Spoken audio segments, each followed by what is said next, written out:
Evolução em Dois Mundos.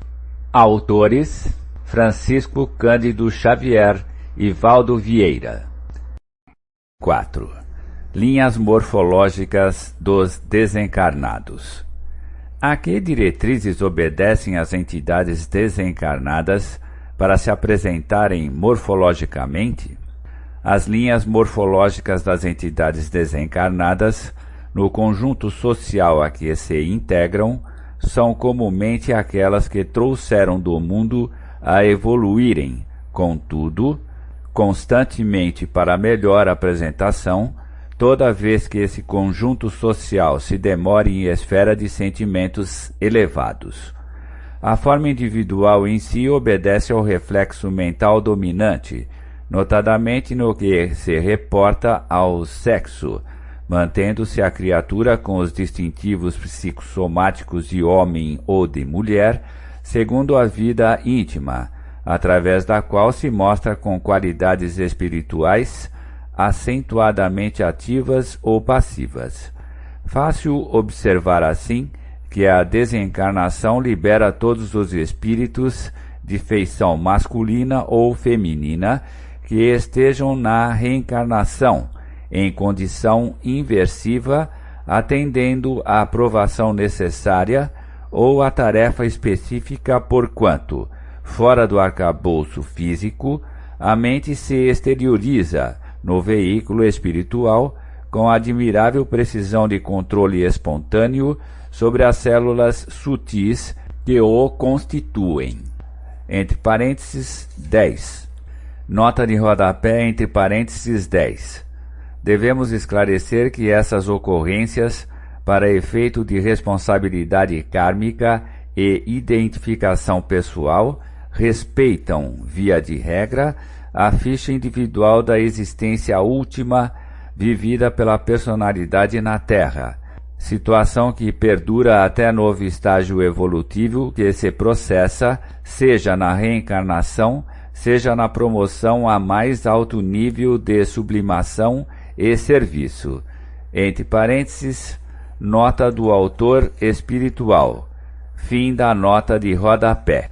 Ainda assim, releva observar que se o progresso mental não é positivamente acentuado, mantém a personalidade desencarnada nos planos inferiores, por tempo indefinível, a plástica que lhe era própria entre os homens, e, nos planos relativamente superiores, sofre processos de metamorfose, mais lentos ou mais rápidos, conforme as suas disposições íntimas. Se a alma desenleada do envoltório físico foi transferida para a moradia espiritual em adiantada senectude, gastará algum tempo para desfazer-se dos sinais de ancianidade corpórea, se deseja remoçar o próprio aspecto, e na hipótese de haver partido da terra na juventude primeira, deverá igualmente esperar que o tempo a auxilie, caso se proponha a obtenção de traços da madureza.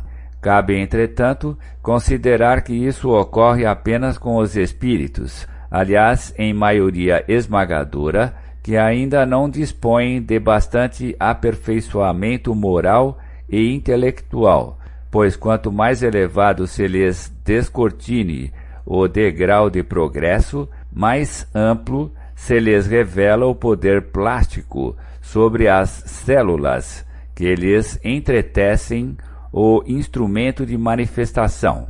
Em alto nível, a inteligência opera em minutos certas alterações que as entidades de cultura mediana gastam por vezes alguns anos a efetuar.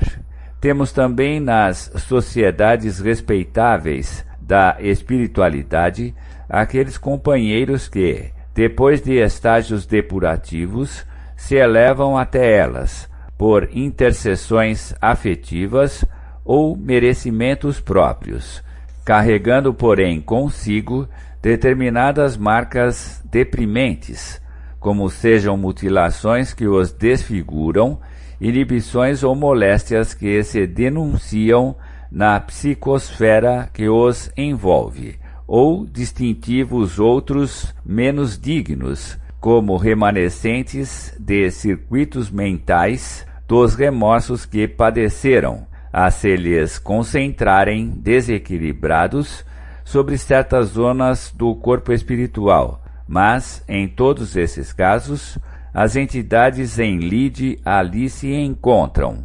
habitualmente por períodos limitados de reeducação e refazimento, para regressarem a tempo breve no rumo das sendas de saneamento e resgate nas reencarnações redentoras. Pedro Leopoldo, 27 de abril de 1958.